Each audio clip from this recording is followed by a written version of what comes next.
David Knight joins us in the studio now, and I want to talk about the secret cyber operation. We're being accused of creating bots and saturating the internet with these bots that supposedly made Hillary Clinton look bad, and it helped secure the election for Donald Trump.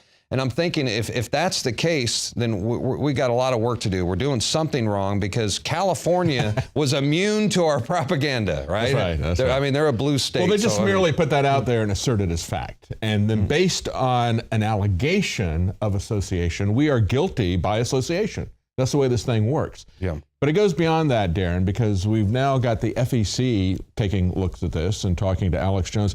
Let's talk about the open secret of Hillary Clinton's bots and the fact that they were using bots. And we know that Facebook and Twitter and the social media accounts are using bots to suppress information. And they're saying, oh, no, you're using it to put your information out there. Well, everybody knows that's happening with social media.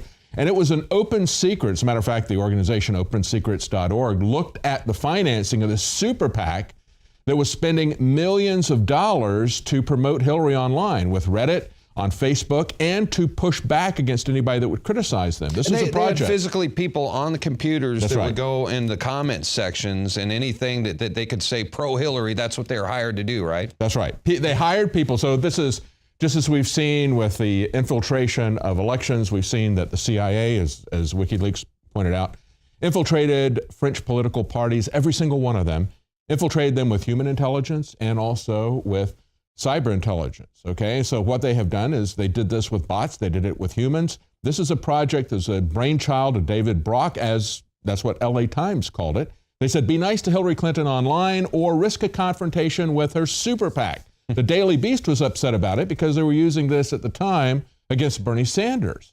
But this is the Never Trump press that was talking about this at the time. Daily Beast was talking about how they were exploiting an FEC loophole.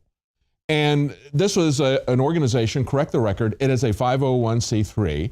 So that means that it gets tax-deductible contributions. They should not be participating in the election this way. But they then set up a super PAC.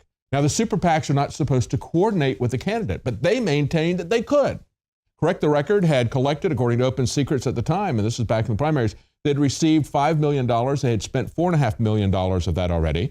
They say due to FEC loopholes, and I guess, Darren, the loophole is they have a law there and then an asterisk saying, unless you are Clinton, the DNC, or other Democrats. So because of an FEC loophole, they could openly coordinate with the Clinton campaign. They said super PACs are not supposed to coordinate with them, but Correct the Record says, no, we can't do that. Now, we've got Donna Brazile, who replaced Wasserman Schultz at the DNC after the gave Hillary Clinton the questions ahead of time. That's right. She gave her the questions ahead of time at CNN. She became the DNC chair after Debbie Wasserman Schultz had to resign in disgrace because of the open corruption and hacking the election against Bernie Sanders. So they put Donna Brazile in. She's still lying about this. She says neither the party committee nor the Clinton campaign had used bots to widen their reach of their anti-Trump message. Well, that simply is a lie. And I just told you that it was an open secret that they were doing this. They were doing this. If you want to investigate this, get the IRS in here, get the FEC to investigate this. But of course, that's not going to happen. And well, I want to give an example because this is huge. I mean, and Google was caught using algorithms to help Hillary Clinton or suppress any bad information that was out there about Hillary Clinton. And this was during the campaign. And I want to give you an example. If this was during the election, when you typed in, for example, a keyword search in Google and you typed in Hillary Clinton is ... the search engines attempt to complete your sentence based on common search entries. So if you type in Hillary Clinton is ...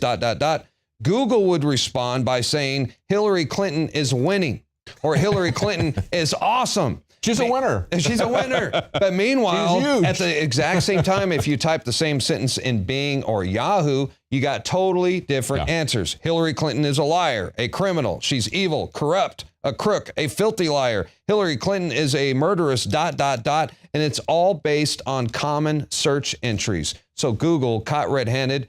And they did the same thing with the Clinton body count. Remember, during the presidential election, everybody was very interested in the Clinton body count. But good luck. If you search for it on Google, it wasn't happening. Google is being accused of hiding negative stories about Hillary and her campaign by changing its algorithm to bury stories like the Clinton body count story. That's according to website InfoWars. See, what's interesting, Darren, is that they're accusing us of doing what we know they're doing. Yeah. We have examples, like you just mentioned, showing that. We have the LA Times, Daily Beast, talking about what they did, openly violating election laws or exploiting a loophole. Yet what they do against us is they put out vague general allegations without any substantive proof of it. They don't cite any incidents of it. And when we look at, I think another data point here that's very interesting is all the talk yesterday about Paul Manafort. Now, I don't know what his connections were. What he said was 10 years ago, he had dealings with a billionaire. And they said, well, that billionaire was close to Vladimir Putin. But why aren't they looking at John Podesta and Tony Podesta, who had much more recent ties, much more direct ties to Vladimir Putin? The company that Podesta was involved with, And the as Louis evidence is Gohmert there pointed out. from WikiLeaks. Exactly. Daily Caller had an article yesterday. Louis Gohmert says, look, Podesta had a role with Rosnano. It was a Russian state-run company. It was founded by Vladimir Putin. He established this relationship not 10 years ago, but 5 years ago. And in 2014, when he joined the Obama administration, he failed to declare his financial interests, his stock in that company. Why aren't we seeing an investigation there? And that's that double standard, which makes me believe that there's absolutely nothing to these Paul Manafort things except a kind of Stalin-esque, bring me the man, I'll find the crime. That is what we're seeing happening with anybody that is surrounding Trump, because Trump is the center of the attack.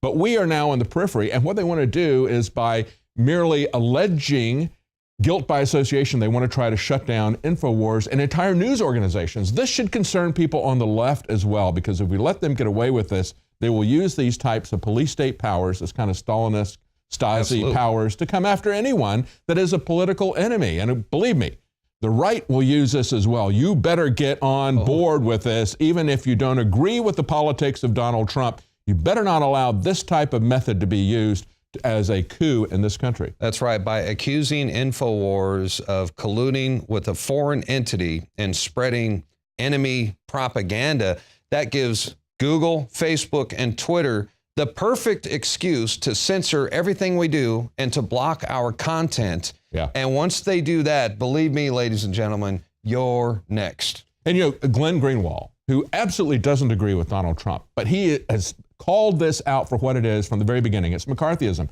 Good example of it is Adam Schiff, this guy who, with the Comey hearings, is pushing this failed narrative from BuzzFeed. Remember the phony dossier? Remember the fact that we had the New York Times, Washington Post, everybody was ridiculing BuzzFeed, and they said, well, we don't really think it's real, but we had an obligation to put this out there, even though we don't believe it. They were sued by the Russian company that was named there. They didn't do any more journalism on it, but now Adam Schiff has picked this up, brought it into the hearings, and Comey's, oh yeah, absolutely, let's give that credibility. Schiff, who goes on with Tucker Carlson and says, you're a Russian agent. I mean, this is beyond ridiculous. We have to not allow this kind of absurd McCarthyism, red baiting, continue. And people like Glenn Greenwald understand that, even though he opposes Donald Trump.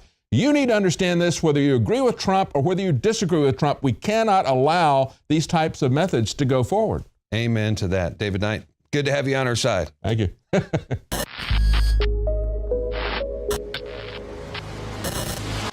I am very proud to announce the introduction of the highest quality InfoWars Biome Defense Probiotic.